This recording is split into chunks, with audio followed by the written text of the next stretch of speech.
سورہ کوثر کا یہ وظیفہ بڑی مشکل سے ملا ہے۔ 200 ارب بھی مانگو تو انشاءاللہ تعالی ملیں گے۔ بسم اللہ الرحمن الرحیم۔ السلام علیکم ورحمۃ اللہ وبرکاتہ۔ محترم ناظرین کرام، آج آپ کو سورہ کوثر کا ایک بہت ہی نایاب اور مجرب وظیفہ بتا رہے ہیں۔ آپ نے یہ وظیفہ صرف اور صرف 3 دن کرنا ہے۔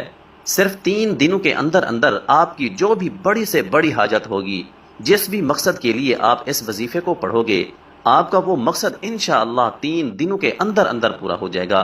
آپ کا مقصد کوئی بھی ہو، آپ کی حاجت جتنی مرضی بڑی ہو، چاہے آپ کی پریشانی کوئی بھی ہو، آپ جس بھی مقصد کے لیے اس وظیفے کو پڑھو گے، آپ کا وہ مقصد انشاءاللہ تعالی 3 دنوں کے اندر ہی اندر پورا ہو جائے گا۔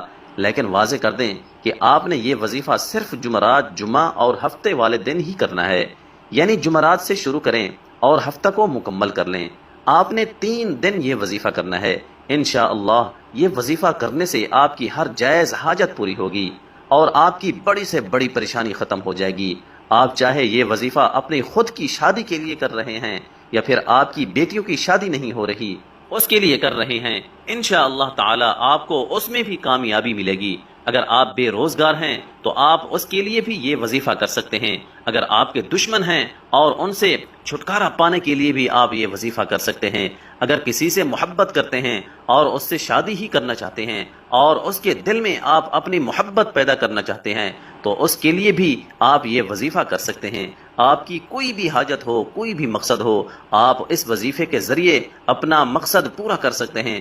آپ نے صرف 3 دن اس وظیفے کو کرنا ہے اور انشاءاللہ 3 دن کے اندر ہی اندر آپ کا ہر جائز مقصد پورا ہو جائے گا۔ اس وظیفے کو شروع کرنے سے پہلے درود شریف لازمی پڑھیں۔ درود شریف آپ ہمیشہ ہی ابراہیمی درود شریف پڑھا کریں۔ آپ نے وظیفہ کس طرح کرنا ہے؟ آپ نے سورہ کوثر پڑھنی ہے۔ تمام مسلمان اچھی طرح جانتے ہیں کہ سورہ کوثر قرآن پاک کی سب سے چھوٹی سورت ہے۔ اس کی 3 آیتیں ہیں اور یہ قرآن پاک کے 30ویں پارے میں ہے۔ آپ کی کوئی بھی حاجت ہے، کوئی بھی مقصد ہے، لیکن شرط یہ ہے کہ وہ مقصد صرف جائز ہی ہونا چاہیے۔ اس کو ذہن میں رکھ کر آپ نے یہ وظیفہ کرنا ہے۔ وظیفہ کرتے وقت پورا دھیان آپ کا وظیفے پر ہی ہونا چاہیے، دل میں کوئی بھی وسوسہ نہ آئے۔ انشاءاللہ اس وظیفے کو کرنے کے بعد آپ کی اللہ سے مانگی ہر دعا قبول ہوگی۔ آج کا وظیفہ خاص طور پر ان تمام بہنوں اور بھائیوں کے لیے ہے جو شدید پریشان ہیں، جو اکثر کہتے ہیں کہ ہم مالی طور پر شدید پریشان ہیں، ہمارے رزق میں رکاوٹیں ہیں، ہمارے رزق میں مسئلے مسائل ہیں، اور کہتے ہیں کہ ہم جس کام میں بھی ہاتھ ڈالتے ہیں ہمیں تو صرف نقصان ہی ہوتا ہے، ہمیں تو ایسا لگتا ہے کہ ہمارا رزق بالکل بند ہو چکا ہے، کوئی راستہ ہمیں سمجھ ہی نہیں آتا، اندھیرے میں ہی ٹامک ٹوئیاں مار رہے ہیں۔ آپ ہی ہمیں بتائیں کہ ہم کیا کریں، ہم ایسا کون سا خاص وظیفہ پڑھیں؟ لیکن اگر کوئی وظیفہ کریں بھی تو ہمارا کیا گیا، کوئی بھی وظیفہ اثر ہی نہیں کرتا۔ تو ناظرین کرام، آج ان تمام بہنوں اور بھائیوں کے رزق اور دولت کے جتنے بھی مسئلے مسائل ہیں، انشاءاللہ تعالی وہ سارے کے سارے حل ہو جائیں گے۔ اور انشاءاللہ جو لوگ قرضوں میں ڈوبے ہوئے ہیں، جن لوگوں کا بال بال قرضوں میں جکڑا ہوا ہے، ان کا قرض بھی اتر جائے گا کہ انہیں خبر بھی نہیں ہوگی۔ اور جو بندہ نوکری کے لیے شدید پریشان ہے، رزق کے جتنے بھی مسائل ہیں، ان سب مسائل کے لیے آپ کو اس مسئلے کو ذہن میں رکھتے ہوئے یہ وظیفہ کرنا ہے۔ یہ وظیفہ آپ کسی بھی وقت اور کسی بھی جگہ پر کر سکتے ہیں۔ بے شک آپ اسے چلتے پھرتے کر لیں یا پھر جہاں بھی آپ موجود ہوں، کچن میں موجود ہوں، چارپائی پر ہوں، سفر میں ہوں، یا گھر میں کوئی کام کر رہے ہوں، باہر کسی پارک میں چہل قدمی کر رہے ہوں، یا پھر کھیتوں میں کام کر رہے ہوں، آپ بآسانی اس وظیفے کو کر سکتے ہیں۔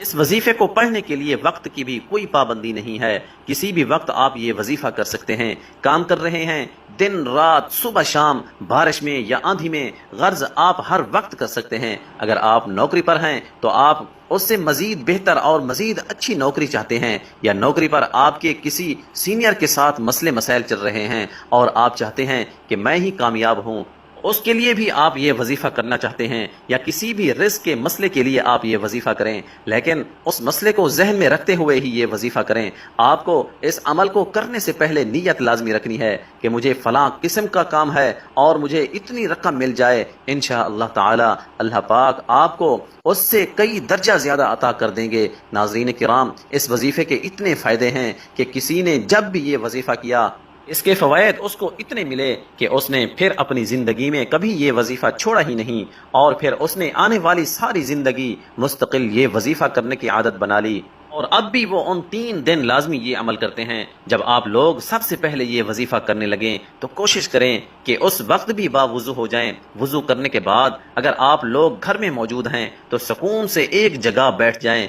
کبھی بھی جلد بازی میں آپ لوگ کوئی بھی عمل یا وظیفہ بالکل بھی نہ کرنا، بلکہ مکمل سکون اور اطمینان سے آپ لوگ کہیں بیٹھ جائیں۔ سب سے پہلے 7 مرتبہ درود پاک پڑھ لیں، لیکن یاد رکھیں کہ درود شریف آپ ہمیشہ ابراہیمی درود ہی پڑھا کریں، اور درود ابراہیمی تو دنیا کے ہر مسلمان کو آنا چاہیے، کیونکہ درود ابراہیمی کے بغیر تو نماز بھی اللہ تعالیٰ کی بارگاہ میں قبول نہیں ہوتی۔ آپ سب ایک مرتبہ میرے ساتھ بھی درود ابراہیمی پڑھ لیں۔ اللہم صلی علی محمد وعلی آل محمد کما صلیت علی ابراہیم وعلی آل ابراہیم انک حمید مجید۔ اللہم بارک علی محمد وعلی آل محمد کما بارکت علی ابراہیم وعلی آل ابراہیم انک حمید مجید۔ جب 7 مرتبہ آپ درود ابراہیمی پڑھ لیں تو آپ سورہ کوثر کو 21 مرتبہ پڑھ لیجئے۔ انا اعطیناک الکوثر فصل لربک وانحر ان شانئک هو الابتر۔ ناظرین کرام، جب سورہ کوثر کو آپ لوگ 21 مرتبہ پڑھ لیں، اس کے بعد آپ کو 21 مرتبہ یا اللہ یا رحمان یا اللہ یا رحمان کا آپ لوگوں کو ذکر کرنا ہے۔ پھر اس کے بعد آپ کو دوبارہ سے 21 مرتبہ سورۃ کوثر پڑھیں، پھر 100 مرتبہ استغفر اللہ استغفر اللہ استغفر اللہ پڑھیں۔ اس کے بعد آپ کو آخر میں دوبارہ یا اللہ یا رحمان یا اللہ یا رحمان یا اللہ یا رحمان کا 21 مرتبہ ذکر کرنا ہے۔ لیکن اگر اس کی تعداد کچھ اوپر بھی ہو جائے تو کوئی مسئلہ نہیں، لیکن کم سے کم 21 مرتبہ آپ کو یا اللہ یا رحمان کا ذکر لازمی کرنا ہے۔ اس کے بعد آخر میں آپ لوگ 7 مرتبہ درود پاک پڑھ لیں۔ اس کے بعد آپ کو دعا مانگنی ہے۔ عمل جب شروع کریں تو آپ کو اپنے دل و دماغ میں اپنی حاجت یا مراد یا پھر کوئی مشکل کام وغیرہ رکھنا ہے جس مقصد کے لیے آپ یہ عمل کر رہے ہیں، اور اس کے بعد آخر میں آپ لوگ دعا ضرور مانگیے گا اپنی تمام پریشانیوں کے لیے، حاجتوں کے لیے، دکھ تکلیف کے لیے۔ اللہ پاک سے رو رو کر گڑ گڑا کر آپ کو دعا ضرور مانگنی ہے۔ انشاءاللہ تعالی اللہ پاک آپ پر بھی ضرور کرم فرمائیں گے۔ لیکن ناظرین کرام، صدقہ لازمی دیا کریں۔ صدقے سے مراد ایسے محتاجوں اور ضعیفوں کو جن کی کہ کوئی کمائی نہ ہو اور نہ ہی جن کا کوئی کمانے والا ہو۔ صدقہ کے لیے بہترین یہ ہے کہ آپ اپنے قریبی ارد گرد کے ہمسایوں پر نظر دوڑائیں، تو آپ کو کئی گھرانے ایسے نظر آئیں گے کہ جن کے پاس کچھ بھی نہیں ہے، لیکن وہ پھر بھی کسی دوسرے کے آگے ہاتھ نہیں پھیلاتے۔ انہیں اپنا فالتو سامان یا مال روپیہ اس نیت سے دیں کہ صرف اللہ کی اطاعت ہو اور اس کی مخلوق کا کام بنے۔ بخاری و مسلم کی حدیث میں ہے کہ 7 قسم کے لوگوں کو اللہ تعالیٰ اپنے عرش تلے سایہ دے گا، جس دن اس کے سایہ